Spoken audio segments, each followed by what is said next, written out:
Hello and welcome. I am Kerry Ann and I'm joined this evening with Sarah Hi. and Andy Mercer. Hello. And collectively, we are part of Equilibrium Collective. So Andy is one of our newest members, but not new to the paranormal or occultism or anything that we're going to be talking about this evening. With all due respect, Andy is old hat. Is that a good saying? Is that a good saying? Yeah, I can live with that. I've been involved in one form or another for 30 years. So yeah, I think you can say I'm not a newbie, but there we go. No. So we'll be picking your brains a little bit. So I was fortunate enough to go on an investigation. We've known each other for about 4 years now, isn't it? About Least, 4 years. Yeah. But we met for the first time about 4 weeks ago. Yes.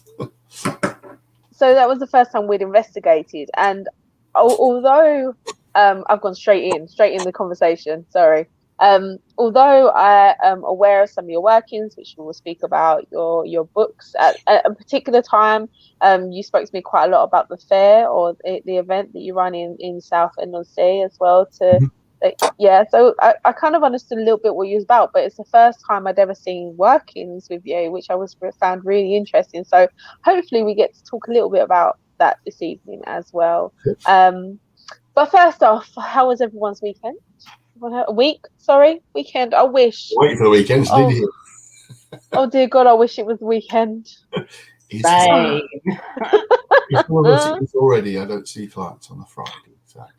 No, I know it's one more day, and then Friday's the longest day, and then it's Saturday, and we are going out. We're going to be working on the next Essex division episode, which will be the first official one that Andy will be getting his hands and teeth stuck into. So we're really excited because I know I keep going all over the place, but you create videos as well, don't you? You have your own channels. About 5 at the moment, yes. Each one is kind of plugging away, trying to sort of build up the following. And one of them's got quite big, but it's a radio station, internet radio station I'm involved with called UK Paranormal Radio, and they broadcast about 5 or 6 shows a week. And I administer the YouTube channel. That one's been around for a good few years, and that's done quite well. I have a musical compilation station, which started off as compilations of dark ambient music, for darkness minister, electronic music I used to make for when I was writing, because I'm a writer as well. And I thought, well, I'll try uploading these up onto YouTube and doing that for a few years. And they've got some interest, but it's all of people's music, of course. So I've got my own music channel, which is my music, which is very kind of what they call drone ambient. It's kind of not for a lot of people's taste. I quite like it, but most people don't. But I live with that. And I've got another one which I'm launching in October, which I won't say too much about at the moment. But I've put a lot of effort into making lots of these videos already to get a nice big back catalogue of them there. To do with ghosts and the paranormal and supernatural. I'll talk about them possibly another time, a bit nearer the time. Hoping to launch next month in October. I haven't been planning this for about 2 years. But I'm also now helping out with another channel, which is on YouTube, which hopefully we're going to boost through the stratosphere, guys, which of course is yours, ours. I don't quite know how to phrase it, but this ours is good. Ours. Yes. Ours is good. We're very, very, very happy with ours. You're having an absolute godsend. And a font of knowledge as well, which is always good. We're all on different paths in Equilibrium. We all follow different paths, and we all when it comes to investigations, we've all got very different techniques in the way that we do research. It's really good to have someone on board that is quite as diverse as yourself. I'm trying to be very careful about what words I pick to make sure that I mean exactly what I mean, but you have quite a broad spectrum of knowledge, but you're very well read in those areas of knowledge as well, which is what makes it really useful. Well, I like to think so. I'm an avid reader, have been for many years, and can't see in the room, but I've got quite a large occult book collection which I've amassed over the years, and a few which I've wrote myself, so it's quite nice. But I often say to people, my background, I've kind of come from the world of the occult into the paranormal rather than the other way around, which tends to be how people find interest. But I was involved many, many years ago with a group called EarthQuest back in the late 80s, early 90s, based in Southend. Used to investigate anything strange or peculiar or unusual. I didn't differentiate between ghosts, UFOs, paranormal stuff, occult ritual stuff. I even didn't differentiate, just investigate anything odd. In those days, it was kind of just one theme, you know, the world of the strange. It was run by a guy called Andy Collins, who went on to write quite a few books and has become quite well known for what we call the sort of ancient history type stuff now, or alternative history. He's been on things like, what's the name of that bloody program? Ancient Aliens. He does that, been on it a few times, written quite a few books. Now he writes more about that kind of history stuff, alternative history. His early stuff was more to do with what's called psychic questing, which is basically exploring the landscape and finding strange anomalies and mysteries. And the group Earth Quest he ran, we used to get together like once a month and talk about what things we'd uncovered or worked with, and usually 1 or 2 people go or talk or lecture.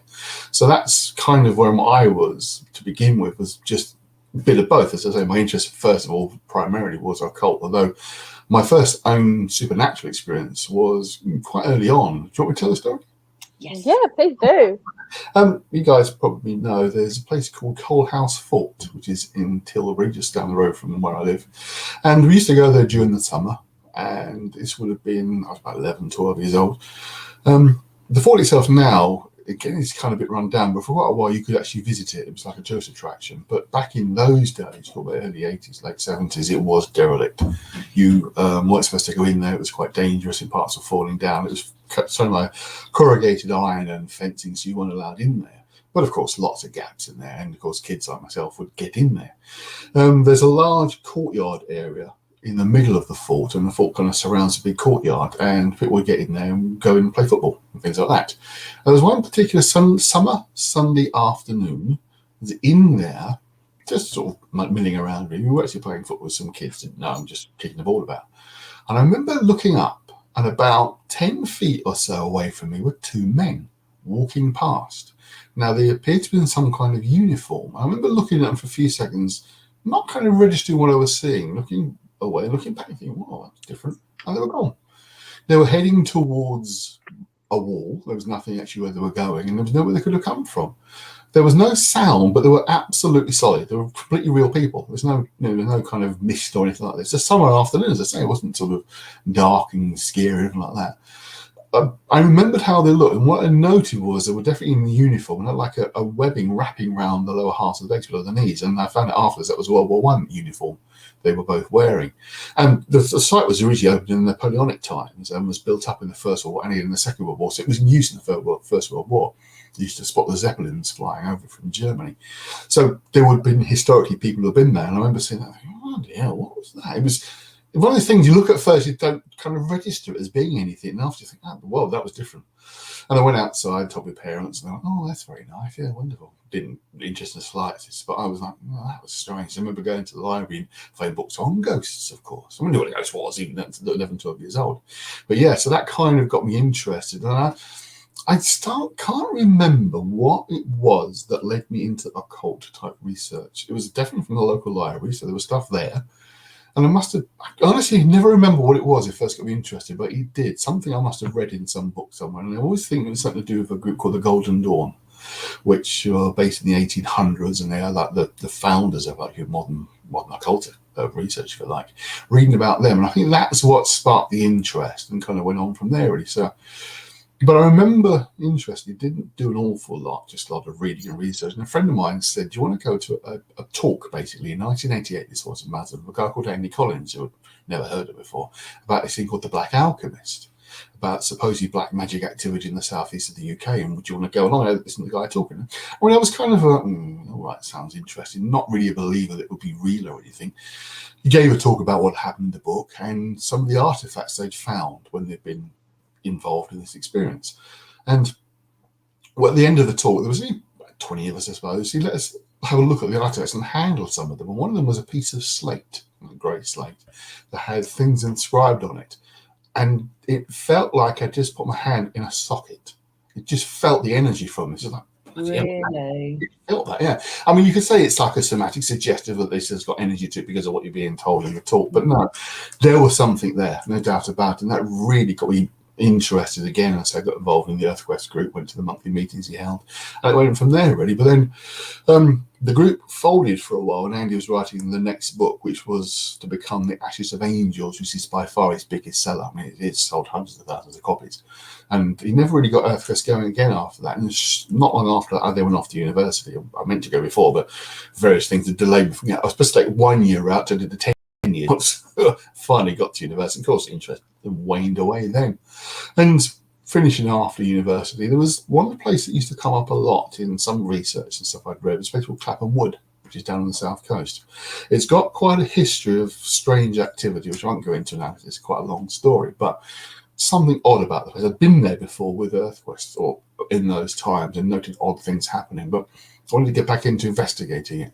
And I found a group called COTC that were based down in Sussex, where the wood actually was. And a guy called Charles Walker was a member of the group. Now, Charles had co-written a book called The Demonic Connection about some of the activity down there, which may or may not have fitted with Andy Collins' EarthQuest stuff. We're not really sure, but it was still interesting nonetheless. And then basically joined up that group and really went from there. And so it all began and got back into it all from then. It's been downhill ever since. Yeah. One thing I'll say about the paranormal is it seems that you can never travel too far away. It always kind of draws you back in. You never really escape. I've tried a few times, but got dragged back in again. Exactly. And I don't know whether it is that kind of that I don't want to say it's like adrenaline, but it's almost like that innate fight or flight need, underlining the fact of going to places in dark, you know. Yeah, I don't know what I'm trying to say is I'm not sure if it's biological, but once you get it, you're like, oh yeah, this is cool, and that's it, that's you. Yeah, I think it's mystery. We all love a good mystery, whether it's Agatha Christie novels, which I love as well, mysteries, or more supernatural mystery. I mean, the thing with it, like the psychic questing stuff, you start off often like a group meditation and see what you picked up, and then if you've got a sense of a place or location, you go there and see what happens. And the things happened. You know, there was definitely connections were occurring. How and why it was a matter of speculation, but you went more on the fact, well, this seems to happen. There's something seems to be going on here, so let's explore it. Let's follow up and see where it takes us. Often it went nowhere. You know, we go 1 or 2 locations and it all dried up. But there are times which interesting stuff happened. I don't want to go into the details now because it's a bit of a long story, but there was one occasion of all those years, then there's no doubt we interrupted something that didn't feel right or felt uncomfortable or unpleasant. We definitely interrupted it, which was back in the days of EarthQuest. That was the idea, you know, if you're going to locations which you know were pleasant and friendly normally, but then they felt different, the atmosphere felt wrong, you thought, it's not right for the location, it's affected it somehow, and you want to try and rebalance it. What I know now, I probably wouldn't have been involved in doing stuff like that, because I think sometimes we may have interrupted perfectly harmless, normal stuff that was not a problem, but you didn't know at those days. I mean, this is obviously long before the days of the internet, such as you know, we have find out information about what was going on. You just sort of stake a place out and see what happens. Most of the time, nothing, but occasionally strange things that occur. You know, there's no doubt about it. And as I say, back in those days, we didn't differentiate between ghosts and UFOs and that kind of thing. It was a mystery. EarthQuest was about sort of investigative mysteries, maybe trying to solve them, often didn't, but trying to just investigate the nature of the mystery itself, not categorize it as being of one particular kind. And I've always kept that kind of mindset that these things don't have to be this or that. They could be both. They could fit into a category of their own. They cross the borders. It's that kind of stuff I find most interesting now that don't fit the categorization that we used to use for these things. The more higher the strangeness, the better, I think is one way of putting it. That literally is my last motto. The higher the strangeness. Yeah. Well, I co-host a show called The High Strangeness Factor, so it's what we talk about. Strange. That was a really good. That was a good fun. On the YouTube as well. I forgot about that. That was very well. You crowbarred that in quite nicely. Oh yes. Beautiful. Beautiful. Seamless. Seamless. So, what I would love to know, one of the things that I do find quite interesting, I read about you actually, is some of the books that you've written over the years. Could you tell us a little bit about those? And then I'll let Sarah ask questions, because I'm sure she's got loads. How long have we got left? Loads of time. This one's on its way. Well, funny enough, it kind of again goes back a little bit in time. The first 2 books I actually wrote were for a friend who was starting his own publishing company. This is back in about 2000, 2001. My interests in areas of the occult vary over time. You know, I look into one area for a period of time, get involved in that, then I move to another one, a bit more eclectic. I don't tend to stick with one particular path. I don't go for everything, but there's a few areas that I really do research a lot. One is runes, Nordic Viking, etc. runes, and the other one is called Enochian magic, which comes from a guy called Dr. John Dee from the Elizabethan age. John Dee was a personal friend of Queen Elizabeth I. He was her personal advisor on mathematics, astrology, astronomy, witchcraft, and magic. They're all seen as the same thing in those days. There's no differentiation. It was all the one thing. And he was probably one of the most intelligent people of his time, possibly of all time, but certainly of his time. And he learned everything you could learn.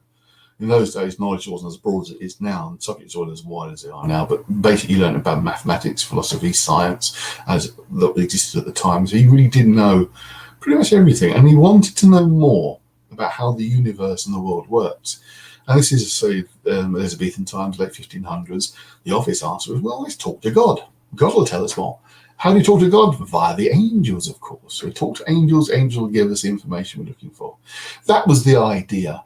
And cut a long story short, he began working with a guy called Edward Kelly. Edward Talbot's his real name. He changed his name to Kelly for legal reasons because he was on the run from the police, or organised for authorities, should say, no police then. But he was a bit of a dodgy character. But he seemed to have the gift of scrying, that is, to be able to look into an object, a ball of water or whatever, and see things through it.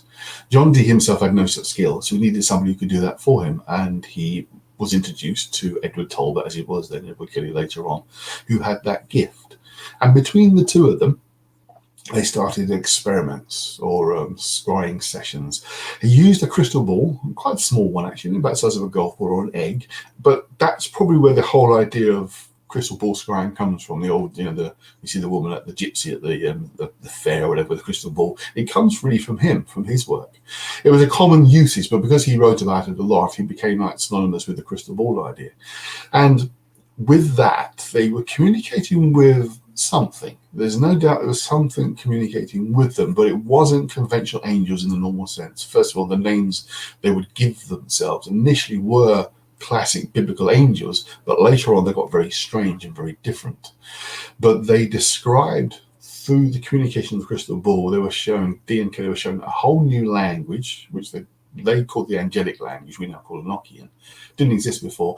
There's vague similarities between that and some Sumerian languages or very ancient Middle Eastern languages. There's some similarity, but there's nothing quite like Enochian before. But it does have its, not only has it got its own letters, it has its own syntax and grammatical structure, which is unusual. If it's simply a code language, which codes are often used in those to pass on information, then it would be much more of a straight one-to-one swap over. But this wasn't. This had all the form of a proper real language. In fact, I never say that word right. The people look at languages, basically. They've agreed that linguistics. Yeah, linguisticians. They said no, this is a proper language. It's not something that two men could have invented. Unless they were very, very clever and had a lot of time. But they didn't. We know for a fact when Kelly and Dee first met, that was a particular time frame. They didn't have time to have created this out of the blue. So it came from somewhere. Dee was very much of the opinion it was that angels were talking to him. Others would say, well, no, it's demons, of course, because angels don't talk to humans. It's demons. It's got to be anything to do with communicating like that is the devil's work. Well, I don't know, maybe not. But whatever they were communicating this language. They also communicated a series of things called Enochian calls, which are designed to allow you to basically travel, to scry to different realities, if you like, they sort of realms of the earth. There's 93 parts of the earth, which is part of it.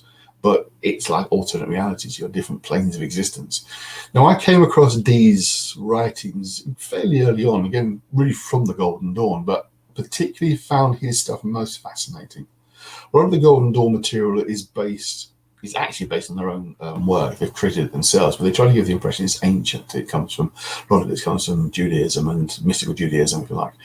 But it's all lost in the midst of time. Things like the grimoires they use, the books of Solomon, they're all lost in the midst of time. No one knows who really wrote them or really where they come from. We've got ideas, but they know a specific place or time. With Dee and Enochian, this was new. We knew exactly who it came from, where it came from, how it came about. It was recorded by Dee. He wrote massive diaries. He kept records of everything he did, different diary books. So we've got the magical diaries. He wrote about the experiences he had in creating the system, or finding the system, where you want to put it. He made the sort of multiple daily notes of each scrying session and what came out of each one of them. The system itself is a bit kind of convoluted and a bit messy, and a lot of people, like the Golden Dawn, have tried to create a synthesized version that works, that they see works within their system. But I wanted to, this is back in the early 2000, I wanted to go back to the original source material, which someone had just put online in the early days of the internet, where you could actually get hold of his entire diaries. Everything he'd written was actually basically been scanned and put on the internet. The plan was, the guy who did it was going to publish a book with them all in. That book eventually came out 20 years later by somebody else, and it finally was published. But it gave you a chance to see firsthand the original Dee diary entries. His diaries have been published in the 1659 by a guy called Merrick Casaubon, who basically had published like transcripts of them, but they were very badly written. They were very badly edited. There were a lot of mistakes and errors, and people had used that book, True Faith Relation, as the source material. That was the only stuff that was available until these original diaries became available. So reading those was fascinating, and I decided to get really involved in using that. This is a very long story, I know, but it's leading up to my very first book, which was called Liber Coronzon, which was my own experiences of working directly with Enochian magic, as it's now called. Dee called it angelic magic in those days. But one element that I found most fascinating was the scrying sessions and the idea of using the calls to travel to the different realities that the calls represented. Now, I'd tried them out. I'd made copious notes about what I'd experienced. And I say again, this is early days of the internet. I discovered, this is in the late 90s, there were other people out there who tried these things, and we were seeing similar things. Now, there's nothing in Dee's book diaries themselves to say what Dee experienced working with these. So why we'd be seeing the same or very similar imagery was fascinating. It showed there's some connection going on here.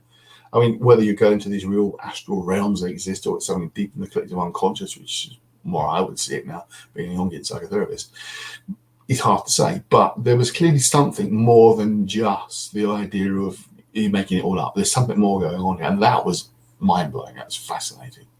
So really, my book is how to do it yourself without all the extra gubbins added by the Golden Dawn. It cuts it right down to its core material and my own experiences to see, basically, do you get the same kind of thing or not? Have a read, see if you find out. That was Liber Coronzon. That was the first book I wrote that was supposed to be published by a friend of mine. As I say, he had planned to start his publishing house. He published one book.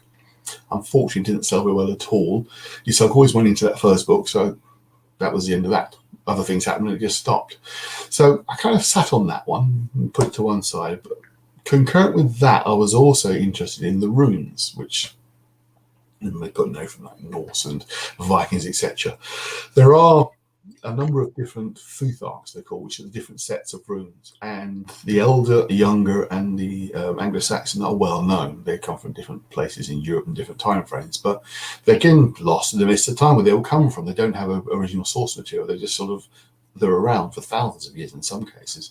But there's one set called the Armanen runes, or Armanen runes, which really began around 1909 with a guy called Guido von List, who wrote a book called The Secret of the Runes. Now, he was working with 18 poems, or 18 lines, let's say, from a poem called Havamal, which is an Icelandic poem, which lists a series of 18 spells. But von List believed the spells were actually 18 hidden runes.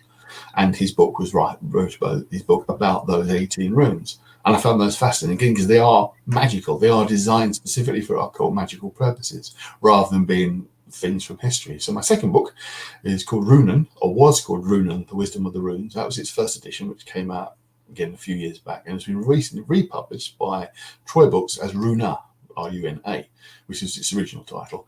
That literally came out last year. It's the second edition, much improved from the first one. It's still available if you want to buy it at troybooks.com or .co.uk. But yeah, so that's the first two. Both of them were written around the same time frame, the early 2000s. But because, let's say, my friend decided not to go into publishing after all, I just sat on them for years thinking, oh, there they are, they're there. I'll maybe do something with one of these days. And I thought to myself, well, I'd like to get them published. I noticed there were a lot of small new publishing companies popping up about 5 or 6 years ago. I thought I'd give it a try. I sent one like a synopsis of one of them off to a couple of different publishers. One got back to me straight away and said, like it, but it's not really our kind of thing. A company called Exactsar, who tend to do more satanic stuff. He said it's not really their thing. I suggested a company called Iron Sophia Press, based in the Netherlands, and the guy called Johan who owns it loved it. And Johan and my friends now. So he published that one, and he said to me, do you have anything else? So there's the Rune books. He published that one about a year later. This was about 5, 6 years ago. They first came out. I was working on another book, which is probably more up the street of people listening to this, which is on witchcraft. Now, I started working on that one for Ain Sophia Press, but Ain Sophia is a very small company, I'll be honest with you. It doesn't publish more than a couple hundred copies of books, or a few hundred. And I felt it could do with a wider audience, because I think it was quite important stuff. What it basically is, the Wiki Shall Decay is a compilation of genuine spells, incantations from Victorian England and earlier, so really going back in time.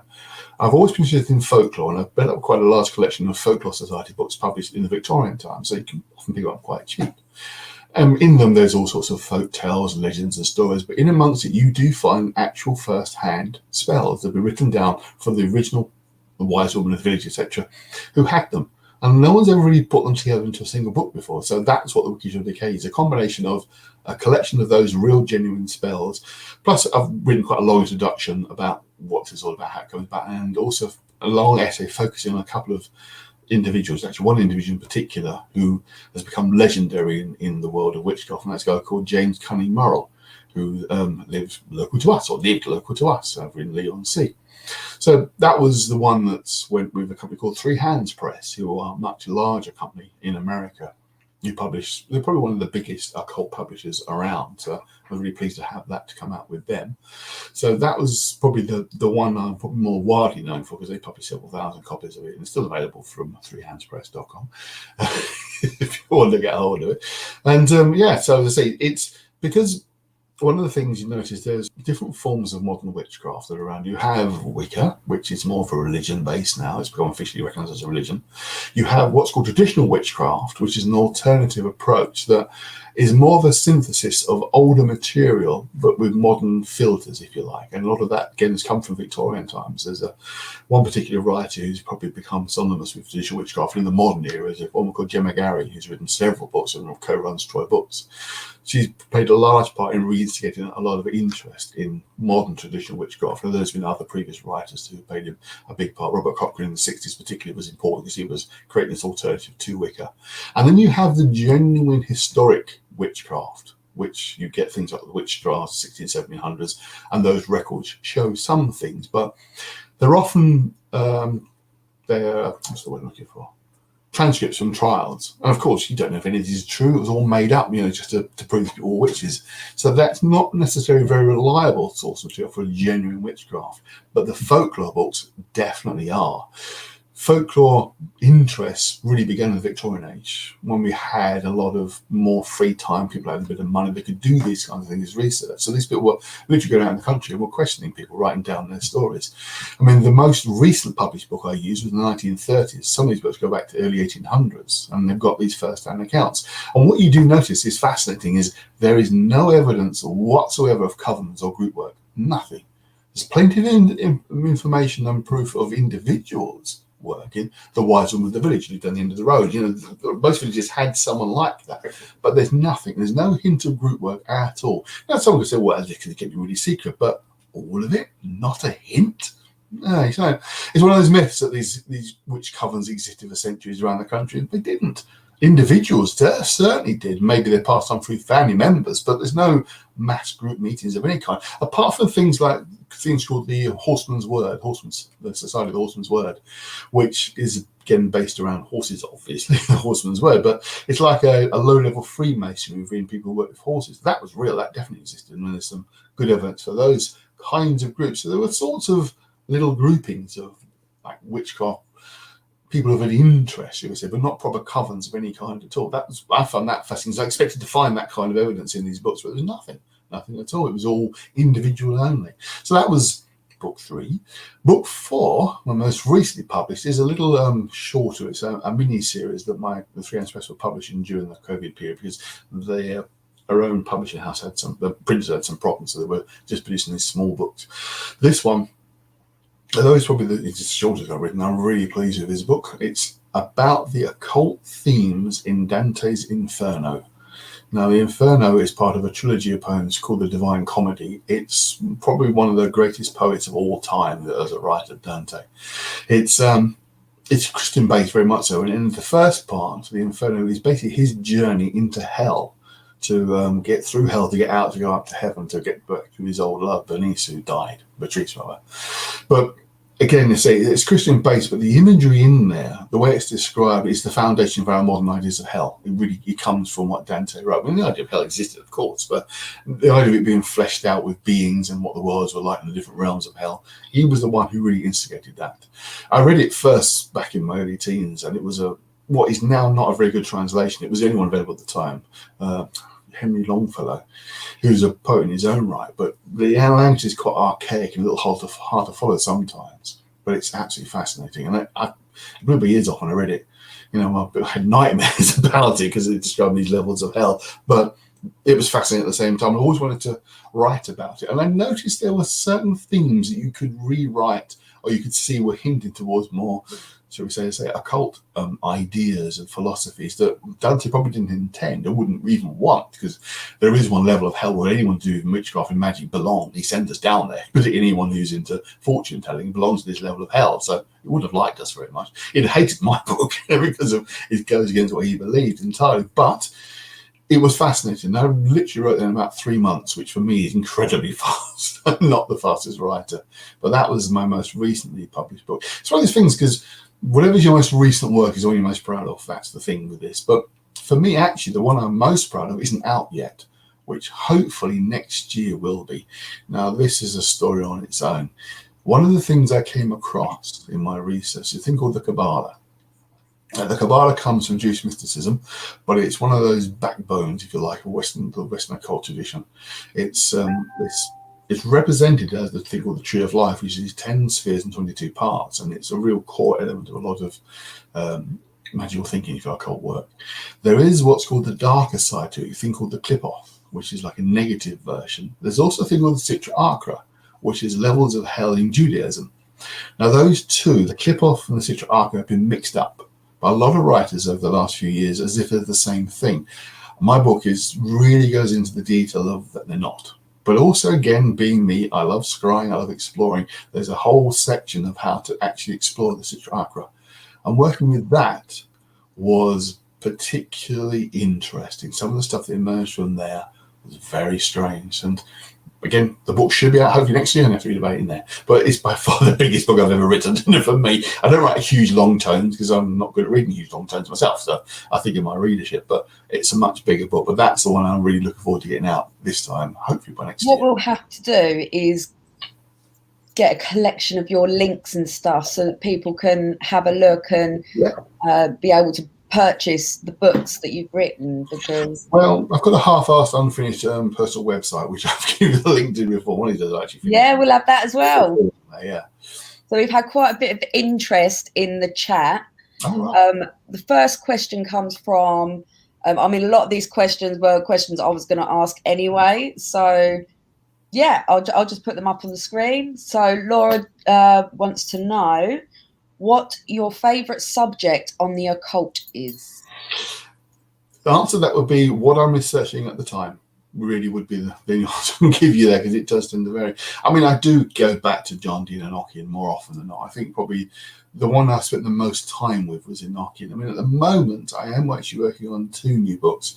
I find I work quite well working 2 at the same time, which is crazy, but it seems to be working for me. One of them is working with Anglo-Saxon runes, which is interesting. Just to briefly go back, because what's called the Elder Futhar, which most people would know, is the ones you see most on 24 runes. It's set in stone, there's 24 of them. The Younger Futhar, there's 16. Okay, set in stone, there's 16 of them. The Anglo-Saxon Futhar varies from 27 to 33. And exploring why that's come about has been interesting. And also some interesting little pattern I've noticed, that the last few have got more of a significance One, because they don't exist in the other film, but two, there's a hidden story in them, which I find is looking to be something quite fascinating. The other one I'm working on is a book which is a kind of compilation of stuff I used to work on when I first got involved in all of this, which is I was trying to really explain what it is. It's my own workings based on the few books I could get my hand on, and this is where I started to develop my own way of scrying using these effectively spell books that are designed to summon, conjure demons, etc. But instead of summoning them the way they're supposed to be, using the crystal to actually scry and connect with them that way. And this book is basically a collection of my notes from those early days. But when I was collecting them back together again, I came across all the stuff in Anglo-Saxon runes that I'd frankly completely forgotten about. I'd written all these notes and bits and pieces. So the two books are coming from the one source of the early days research I was doing. But so there isn't a particular favourite. It's I suppose when it comes to actually what I research and read about most often is probably at the moment what's called occult sabotage and sabbatic magic from a guy called Andrew Chumley, who, again, is a fellow Essex man, similar age to me, or would have been, unfortunately passed away a few years back. He died early, unfortunately, from illness. But I've been working a bit with his book called the Azoisha, which is incredibly complex stuff. But it's another branch of traditional witchcraft that goes off in its own direction. And there are some ideas that involve a lot of use of dream work, which I use a lot as a therapist. And that's why that's become an interest. So at the moment, there's those areas that I kind of return to more often, like things like Enochian, Golden Dawn's, John Dee. And there is a link between the occult sabotage stuff and Enochian, which is one thing I'm working on at the moment. I have an article for a future publication looking at his use of Enochian, so because there are definitely examples of him using it. So it probably varies depending on what I'm researching at the time. My brain kind of works that way. That's fair enough. So just to clarify for some of the viewers, what is your definition of the occult? What does it actually mean? Well, I mean, the library textbook definition is just hidden. It means nothing more than hidden.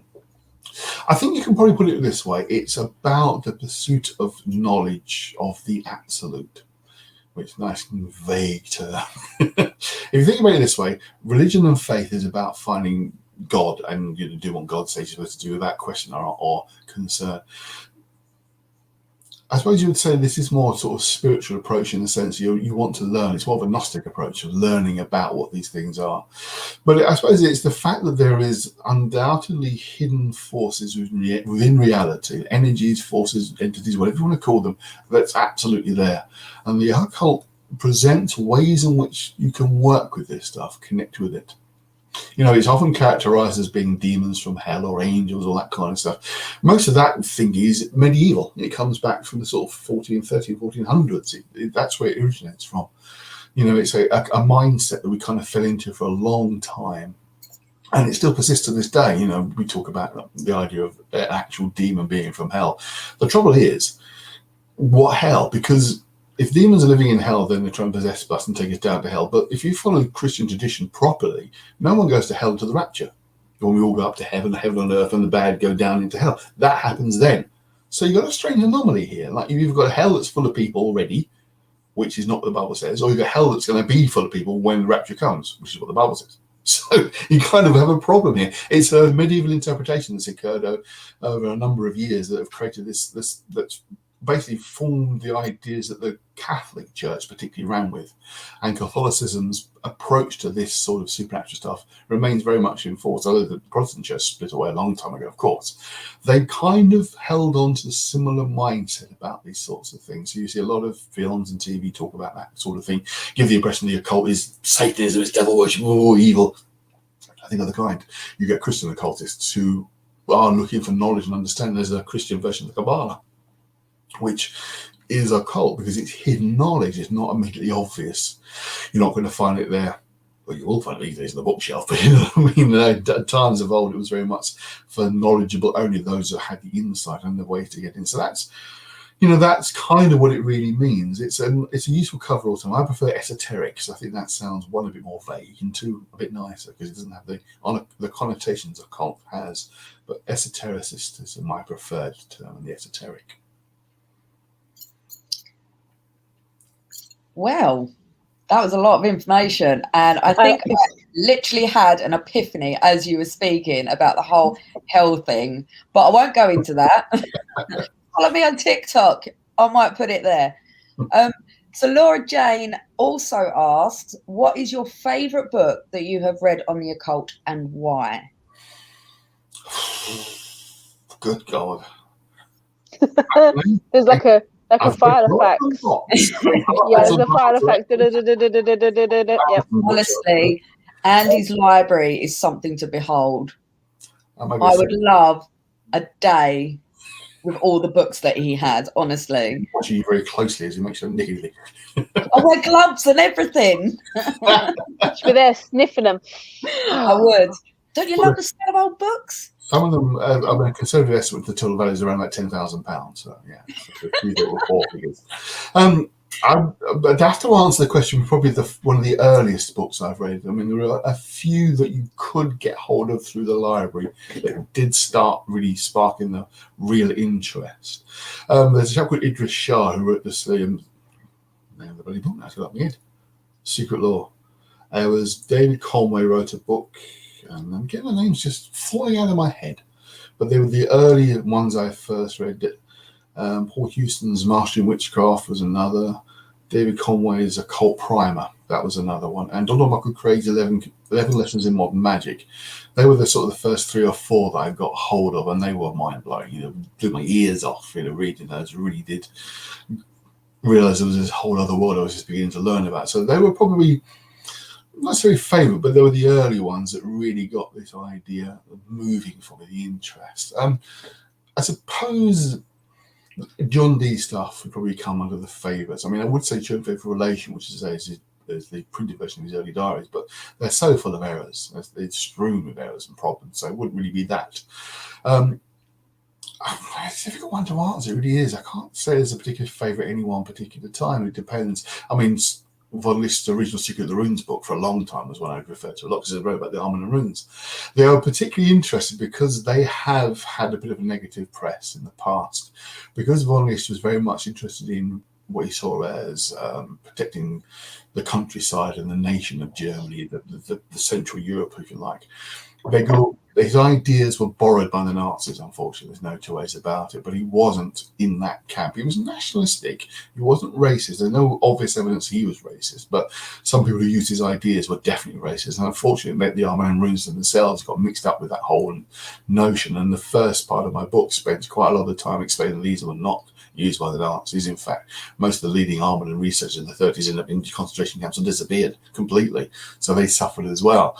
So, but for a time, Von List's book was one I used to read a lot. It's just the ideas he was coming up with, the connections he was making were fanciful. At the end of the day, they didn't really work, but they were nice reading. It was fascinating reading about him, looking at how he'd come up with this almost by himself. Because basically, the bit of the story was that the runes themselves come from Odin. Odin spent 9 nights hanging upside down from the world tree, and on the 9th night he reached down and pulled up the runes. He had to sacrifice his eye to do that. That's the mythology of the story. Von List himself had a cataract operation, was blind in both eyes for about a year. And during that year, he had these visions of the Armand and Runes, and that's what he wrote about. He saw himself as being kind of parallel, like a modern Odin, experiencing the same kind of blindness and producing the runes. So that's why I found them quite fascinating. So I read that book. I still do quite a lot and just work with the ideas involved in that. But I think possibly, I'm trying to think of the first John Dee Enochian book that I got hold of that really took me into. I can't remember, to be honest with you. The fact is I have read an awful lot of books. You do tend to forget who wrote what sometimes. The kind of ideas blur in a little bit. So it wasn't a particular favourite. So the ones I mentioned, the Idris Shah book and David Conway's early books that I read, kind of would be ones I treasure. I managed to pick up first editions of both of those. I didn't have at the time. I had little paperbacks, but now I managed to pick up the originals of those. I'm very pleased to have those because they represent the beginnings of my interest. So, talking about your interest, how do you apply that to the paranormal when you do investigations? How you said, when you said about this was your journey into the paranormal. My journey was through physical mediumship, energy. I was really fascinated by the Victorian methods, and that's how I got into the paranormal. So I use some of the tools that I learned along the way, and I use them in my investigations. So how do you apply that to your investigations? Kind of the same way. I mean, I do. Those that have been investigating with me, I tend to bring an actual crystal ball that's actually from proper scrying sessions, from crystal ball sessions. It's a bit of a long story again, but this guy belonged to a guy from the 1910s who was a professional medium, which was incredibly rare in those days up in Yorkshire, and it's got quite a history with a guy called David Murgatroyd.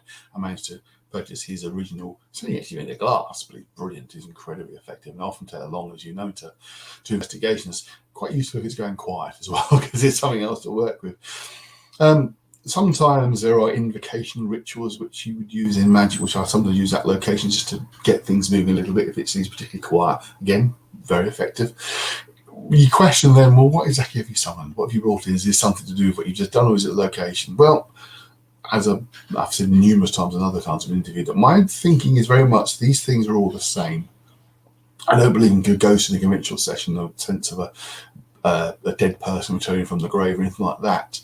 These energies exist around us. They manifest and form in whatever way you want them to when you're working with them. You don't tell them, but that's how they present themselves. They are amorphous. They have no individual form of their own. They just appear the way you expect them to. So if you're at a haunted location and expect to see a ghost, these things are manifest as ghosts. But I firmly believe it's the same stuff. Whatever I'm getting through the scrying crystal ball, whatever I'm seeing in a haunted location or strange anomalies in the woods or in the sky, it's manifestations of the same thing but forming differently.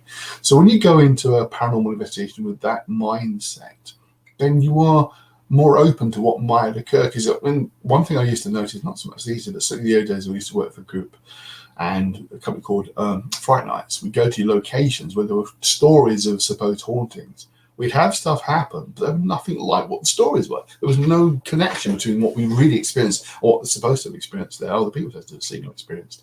So you think, well, what's going on? You know, either the stories are fake and made up, or these other bunch of ghosts exist they didn't see before, or it's the same stuff but appearing differently because of our mindsets. One place I used to go to an awful lot is Woodchester Mansion over in Gloucestershire. I mean, I was there every weekend for God knows how long. I mean, literally, it was 100+ times I went there with Fright Nights, because I was often requested to be the person who was there for them, because I know the place well. The people liked me there, and the place seemed to like me as well. The more things happened when I was there than other times, but what was actually going on was there's a cellar there, and I go down there and do quite a little invocation ritual from a Golden Dawn invocation ritual to stir it up. And I noticed if I didn't do that, it was quieter. Could be coincidence, could be just pure coincidence, but it does seem to be there. I didn't have the chance to pop down there and do that before we started the night. It was quieter. So something was happening. Something was responding. It wasn't just kind of set that the same thing happened every time. Different things would happen. So I think from an occult background, you have more of an open mind, which is a surprise, because for some people, you have a certain mindset being interested in the occult. You have a certain way of thinking about these things, and you're going to stick with that no matter what. A very good example is the whole notion of where these things come from, the angels, entities, demons, whatever. A school of thought says it's purely psychological. It doesn't mean they're not real, but they're coming from our minds only. Other extreme of that is that they really exist. They are angelic realms these beings come down from. They're separate to us. What if they're kind of in the middle? That they are from us, but not of us, if you like. Thought is supposed to be, or I believe thought to be, a form of energy in itself as well. Yeah. So it would make sense that these other energies can feed from that thought energy and manifest as whatever you've thought. Absolutely. I mean, it's not just an idea, it's a fact. Our brains are radiating out about 6 inches out of our head. There's a very strong EM field we generate. Incidentally, the brain creates an EM field of about 6 to 8 inches out. Your heart up to 20 feet out. Now, it's a lot weaker, but but the EM field is definitely there. Now, these things are talking about very subtle levels of energy. The manipulation of that energy is very subtle, but it definitely happens. It's one of those things, again, interested in the general, the more high strangeness stuff, the really weird experiences people have. Again, they tend to be around what they expect if they're going to these places. If they have no expectation, then you get a more pure form. One of the things I've noticed, again, I am actually working on a long-term project, which is kind of cataloguing all of these very, very strange experience anomalies. But a common theme that's emerged is light, yellowy white light that seems to be intelligently moving by itself and scares the pants off people for no obvious reason. I've found quite a few stories, both in the Victorian age folklore books and in more modern times, that talk about this yellowy white light. We're not talking about orbs or silly things in photographs, we're talking about actual balls of light that people are seeing that move seemingly intelligently and are often like an off-white or yellow in colour. A very good example, which I'll give you a little bit of a background to, there's a particular case I'm fascinated by, which occurred in Russia in the 1959 called the Dyatlov Pass incident, where a series of 9 hikers basically died under mysterious circumstances. No one knows what caused the deaths. Lots of theories, anything from Yeti to alien spaceships to secret Russian military base testing to the local Nazi tribe people killing them, various theories. Well, one guy who wrote a lot about it, a guy called Keith McCluskey, he's written several books on the topic. And one thing he uncovered was reports of a strange light being seen in the sky around about the same time. Again, the yellowy white light. But there was 2 more recent reports I found fascinating uncovered. Both of them were from Russian. One was a security guard at a mine, and one was basically an outdoor woodsman. Both well used to being in the woods at night. No problem, there's bears out, there's all sorts of things out there. Well used to seeing them, not scared of them in the slightest. Both of them recorded an incident where they both saw different types, different people, yellowy white light in the woods, that for no obvious reason scared the pants off them, really frightened them. And they're both armed, they're armed with rifles, essentially. They can well look after themselves, or used to doing stuff in the dark at night. But these lights, within a few months of each other, and one read the other one's report, got in contact with each other and said, this is really weird. All these years, I've never seen them like this, but this light scared them. And I kind of started thinking, is it like this is the whatever they are in their purest form, yellowy white light? We talk about things like earth lights and things like that. And then there's something Andy Collins read about the idea of the intelligent organ energy in the sky, literally beings living in the atmosphere of others that have no mass as such. They're just like energy that exist up there. Maybe they exist down here and well are around us. So for me, that kind of creates a kind of universal explanation for this sort of stuff, that it doesn't explain anything really, because it's just saying, well, none of the things you think is absolutely true, they're all kind of meshed into one. But yeah, that I've been my approach for a number of years, because it just didn't make sense to me why these different phenomena. Like, for another example, like UFOs, there are hundreds of different descriptions of spaceships. Hundreds of them. No 2 people ever see the same object twice. It's like a vague triangle shape or things like that. When they describe in detail, they all look different. Is that possible? All these different, again, alien beings people have seen.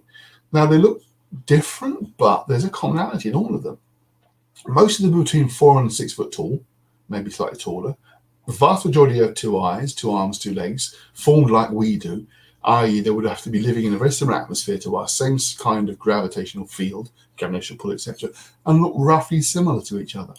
What if it's because they're not aliens at all from other planets? They're from here, but they're manifestations from other realities, other dimensions, if you like. That kind of still works. They don't have to literally physically exist in another reality and swap into ours. Maybe they do. I don't know. But, when you go in with that much broader mindset, I think that's what, coming from a more occult background, has given me more open to possibilities. Again, also agrees in philosophy, so we tend to like sort of think everything through in different ways and see what possibilities exist within that. So I don't come into the same mindset. A lot of people tend to come in with the same sort of belief system about what ghosts are. They've already decided the ghost is the Victorian idea of the spirit from heaven or hell, the old Aunt Tessie's come back to tell you something, or they've not solved it. It's all that kind of thing. A lot of people even modernize, go into the field with that very much being their mindset. And they look for proof of that mindset and ignore what doesn't fit that mindset, unfortunately. Did I answer the question now? I don't remember. Yes, you did. Yes, you did. Which was amazing. So we are at time now. It's now 9:30. So I think we're probably going to have to schedule another session, because Sure. you have so much that we need to know. Sure. We've only spoke about books. There's so much more to Andy than books, but I know. we've just really scratched the surface, really. Your brain. Well, they can see their brain's growing so big, my hair's falling out. So. No, it has been so good. Thank you so much for joining us. And yes, obviously, like we said before, excited our newest member, and I know that we're going to be doing some amazing stuff in the future. And we've been working on some episodes. When I say we, I mean Andy. We have some episodes coming up. So we have the Ainsfield. No, we have Ainsford. Yeah, is that already been released, or is that? No, that's been released. No, we've done that one. Ashford. Ashford and Kelvin and Hatch is what we're doing. My God. Yes. So we've got Ashford investigation, and we have Kelvin Hatch as well being worked on, and we're doing some filming at the weekend as well, which is really, really exciting. So we'll keep everyone up to date with that. If you want to know more about Andy Mercer, or you want to have a conversation with him or talk about some of the things he does, Andy, how can people do that? Probably find me on Facebook. It's easiest. I just look Andy Mercer. Look for a picture of someone looking like Carl Jung, or at least a book in front of his face. There's Carl Jung's book. That would be. But it'd probably find me for the links in there. I'm in the Equilibrium Collective Facebook group now, so you can find me in there. So look there, you'll find me. Yes, in the private Echo Collective private group. Yes, you can find Andy in there, and always welcome to inbox the page as well. So thank you everyone who's watched. There's been lots of chat. We've got people from Los Angeles watching. From the I've lost the comment, but it's from a research center, isn't it? Yeah. Where are you? Subquantum Kinetics, his name is. Watching for Los Alamos National Laboratory. LANA, Office of Scientific Research and Development. Sorry, my pronunciation is off, but thank you so much for joining us. That's fantastic. So Office of Scientific Research and Development, LANL. Thank you very much for joining us. Yes, it is. And don't forget, guys, you can follow us on TikTok now. Our lovely Jess has been working on some amazing videos, so little bits of information for you. The latest series is on demons, which Andy has graciously been helping with the research and information for those. You can also find us on Instagram and also on Facebook. Have I missed anyone? No, that's everything. We've covered it all. Awesome. So, see you next week, guys. Thank you for joining us. Night, everyone. See you all.